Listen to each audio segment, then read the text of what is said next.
Hello everyone. Bell's palsy. ఈ Bell's పాలసీకి other name facial palsy or facial nerve policy.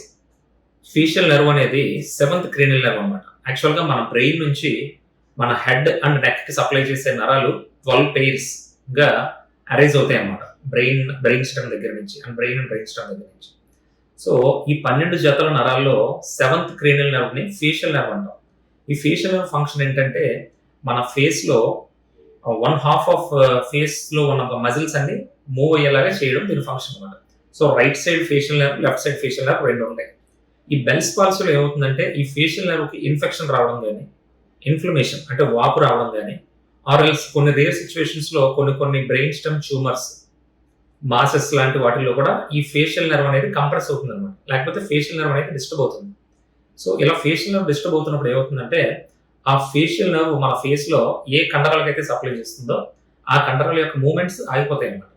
For example రెప్పలు పైకి ఎగరబోయమని అనుకోండి పేషెంట్, ఇక్కడ ముడతలు పడవు, ఒకవైపు మాత్రమే ముడతలు పడతాయి, ఒకవైపు ముడతలు పడవు, ఈ రింకిల్స్ అన్నమాట. అండ్ కళ్ళు గట్టిగా మూసి బిగ్గబెట్టమన్నప్పుడు ఒక కన్ను బాగానే మూసుకుంటుంది, ఇంకొక కన్ను మాత్రం మూసుకోలేరు అనమాట.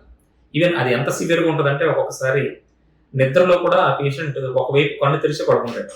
దానివల్ల నెక్స్ట్ డేకి కన్ను డ్రై అయిపోవడం, లేకపోతే కన్ను ఎరుపెక్కడం, కంజంక్టివిటిస్ కానీ, కెరటైటిస్ కానీ, ఈ కార్నియల్ అల్సర్ ఫామ్ అవడం, ఫైనల్గా కంటి చూపు పోవడం, అంత సీరియస్ వరకు కూడా అవ్వచ్చు. అండ్ ఈ అని పళ్ళు చూపించమన్నప్పుడు ఈ ఇటువైపు ఉన్న కండరాలు ఇటువైపు ఉన్న కండరాలు ఇటువైపు పుల్ చేస్తాయి అన్నమాట. బట్ ఒకవైపు ఫేషియల్ నర్వ్ వీక్ అవడం వల్ల ఏమవుతుందంటే ఆ పేషెంట్ ఈ అన్నప్పుడు ఇటువైపు కండరాలు కదలవు, ఇటువైపు కండరాలు మాత్రం కదలడం వల్ల మూతి ఒక పక్కకి అంటే ఆపోజిట్ సైడ్కి లాగేసినట్టు కనిపిస్తుంది. సో ఈ ఫేషియల్ నర్వ్ పాలసీలో పేషెంట్ ఇలా కన్ను రెప్పలు ఎగరేసినప్పుడు రెప్పలు పడవు, కన్ను గట్టిగా మూసుకోలేడు ఒకవైపు, అండ్ మూతి ఒక పక్కకి లాగేసినట్టుగా ఉంటుంది అనమాట. కొంతమందికి చెవిలో గుయ్యమని సౌండ్ వచ్చినట్టు, లేకపోతే ఈ ఫేషియల్ పాలసీ రాక ఒక 10-15 రోజుల ముందు మైల్డ్ ఫీవర్, వైరల్ ఫీవర్ లాంటిది రావడం, ఇలాంటిదైనా జరగచ్చు. సో ఇలాంటి ఫీచర్స్ ఏమైనా ఉన్నప్పుడు మైల్డ్ ఇన్ఫ్లమేషన్స్ వల్ల కూడా రావచ్చు, లేదా బ్రెయిన్ స్టెమ్ లో చిన్న ట్యూమర్స్ అండ్ మాసెస్ వచ్చి ఈ ఫేషియల్ నర్వ్ ని కంప్రెస్ చేయడం వల్ల కూడా రావచ్చు. సో ఇలాంటి కంప్లైంట్స్ ఏమైనా వచ్చినప్పుడు యాజ్ ఎర్లీ యాజ్ పాసిబుల్ ఒక న్యూరోసర్జన్ కలిసి ఆ ఫేషియల్ నర్వ్ కి ప్రాబ్లం ఏముందో ఎవాల్యుయేషన్ చేయించుకోవడం చాలా important. Stay healthy. Thank you.